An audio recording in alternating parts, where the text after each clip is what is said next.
Hi everyone, and welcome to our first ever webcast with the lovely Debbie and Mel, all here from CIH Housing. I'm Rebecca Clark, I'm the head of membership here at the CIH, and we were really keen to bring you an update a week on from the release of the white paper, the long anticipated white paper, on what we've been thinking over the last week and what our hopes for the future and next steps will be with our members. So I'll do quick introductions here. So we've got Mel. I don't know if you want to introduce yourself quickly, Mel, for those that don't know you. Yeah, sure. I'm Melanie Rees. I lead on our policy and influencing work at CIH. Brilliant. Thanks. And Debbie. And I'm Debbie Lerner, and I'm head of knowledge and products, and I've been leading on our professionalism work as well. Fantastic. And we should probably point out at this point as well, we are all wearing black by coincidence, but that is nothing to do with our feelings on what we're about to talk about.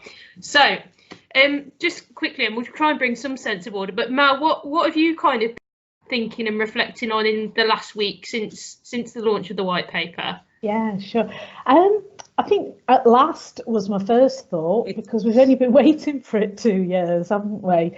And it's been promised and promised, and now it's come. I think the big thing is there weren't any real surprises in there for us. Pretty much from our point of view, the things we felt needed focus, like better consumer regulation, stronger focus on all of that, stronger focus on tenants having a voice. It was all positive to see those things in there. But a lot of it is up for grabs, where normally, we saw the planning white paper a few weeks ago. That was consultative. We put in a response. That isn't the case with this. There's going to be a whole raft of consultations that I think will give us a meaningful chance to shape things. Fantastic. Thanks. And Debbie, you lead on a lot of our professionalism work as well as our practice work. So I imagine, a lot of what Mel's touched on there, especially relevant for you in your role and with members as well. Yeah, absolutely. I was really keen to see that the focus on professionalism that was picked up in the green paper actually translated through to the white paper. And I think you need to read between the lines a little bit, because it specifically talks about professional qualifications and professional training. But if you read between the lines, a lot of the language used is the things we've been talking about in terms of respect, honesty, openness, transparency, competency, empathy, all the things that we've been talking about in terms of that, what makes up a professional housing person. So I was really pleased to see that. And I think our next steps for us is to try and understand where this is going, what the intention of professionalism is in the green paper, certainly in terms of their intention to carry out a review and how we might focus in. So I think there's lots for our members who've been involved in the professionalism work to get excited about.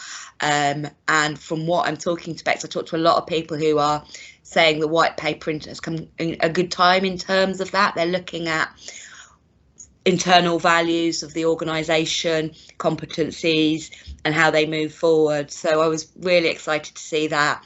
And I'd probably say, as Mel said as well, that return to proactive consumer regulation. We've called for that, Mel, since they took it away. Mel and I have been around for a long time. So we were pleased to see that back, and we were pleased to see the end of the serious detriment test, which made no sense whatsoever. So there's some wins in there. I think probably just in terms of being disappointed, it's not very forward looking. Yeah. I think another thing that really struck me that was positive was it talks to tenants and residents. It's things you can expect. It's not talking to us.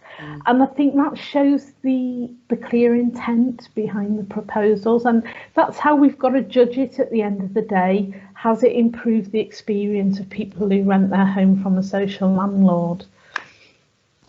Yeah, absolutely. I think the choice of language with it being a charter as well just pays testimony to that, doesn't it? And I think, for us at CIH, we definitely think that it's going to bring a whole wealth of opportunities for the sector to move in a really positive direction. Debbie, you mentioned that it's not especially forward thinking, but I think that's kind of where we might be able to support our members potentially, and not only getting prepared for what's to come, but I don't know whether you've got any kind of thoughts on that, or hopes for the future, if you like, or what you see the biggest challenges has been, and what we could potentially be supporting people with at CIH. I think we probably need to remember that this isn't going to happen tomorrow. So there's quite a lot of a lead up to this. A lot of it, and Mel and I have been sort of trying to map what else is needed, what legislation's coming, etc. And there's a huge amount that is waiting on either primary legislation, secondary legislation, consultation papers. There's a lot that is looking at, will actually map into the building safety bill as well. So don't worry, everyone, it's not happening tomorrow. But equally, what we would always say about this is don't ignore it. Start preparing now. There's lots of expectations. We're going to go to a new regulatory scheme. We're going back to inspections.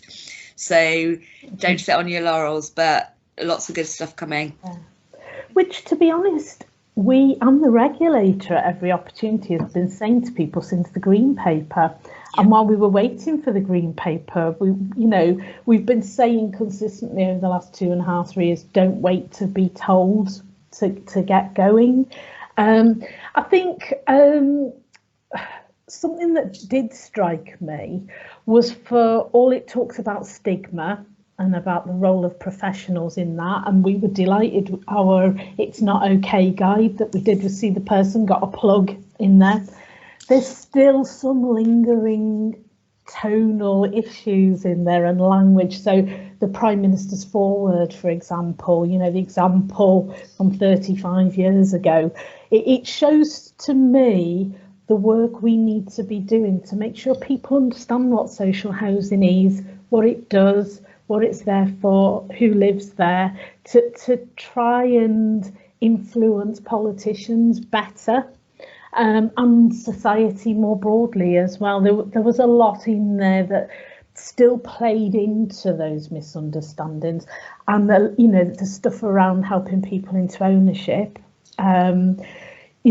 Almost so it goes back to the narrative of social housing being a waiting room for something better, rather than a place where you can build a life, feel secure, put down roots. So I think it says to me we still need to do a fair bit of influencing around that. And I think our rethinking, people remember we did that large piece of work a couple of years ago when we called Rethinking Social Housing, when we asked those really big questions about what social housing for, who it's for. And a couple of our asks in that report, I think, in terms of putting regular tenants at the heart of things, etc., have been taken on board. But one, as Mel said, one would question that this aspiration for home ownership and the message that gives is not quite where we'd want it to be. Absolutely. I think that's probably the most important point, that we're all here as housing professionals, is to work with the people that live in our homes, and that's where our purpose and our cause for public good comes from, as well as a profession. So I think that's a really lovely point to try and bring us to a close. The last thing is our pitch here. Whilst you've got all three of us, we are back again next week. If you haven't had enough of us already, we are back next week for a webinar, which we'll post a link to above us in the tweet and on LinkedIn, so that you can access that. And Mel, there we go, shamelessly, we have our What You Need to Know briefing printed out there on screen for you, so that is available as well on our website. We try and keep things as simple as possible and break down all 7 chapters of the white paper into a condensed version for our members, so please do have a look at that. I don't know if either of you got anything else to add ahead of the webinar next week. What's going to make people want to come? Well, they get to see us 3 again. We'll all wear red next week. Yeah, I promise we won't all be in black. We'll bring a bit more kind of optimism to the webinar next week, and not the doom and gloom of us all in black. So hopefully that's something for you all to look forward to. If you have any problems whilst trying to book on our new website, then please do let us know. And we hope as many of you as possible can join us next week. Thanks, everyone. Bye. Bye.